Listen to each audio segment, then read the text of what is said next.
туда прямо на половинку сходим. А в деревне лучше или в городе? Деревня. Почему? Просто тут можно, все делать. Тут много места.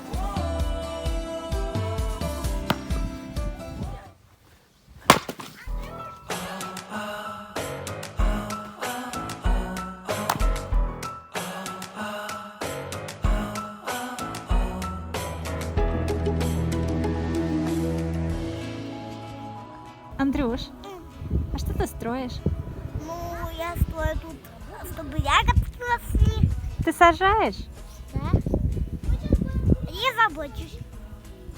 Кстати, я где? В деревне я. Так, помню, под сосульках детям ходить, а то они могут упасть на мой цветок. Они будут занять. Разве тогда мой сугроб?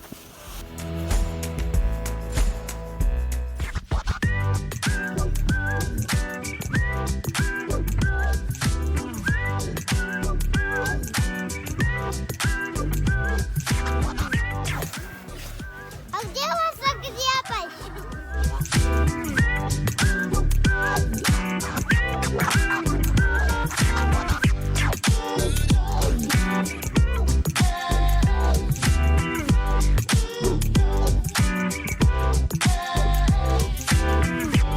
Папа, давай вы с мамой против меня. Давай? Давай. А надо издалека оттуда.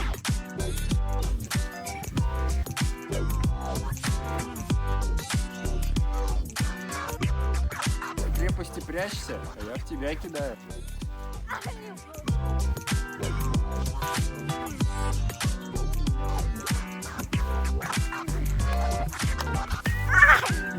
Крепость маленькая.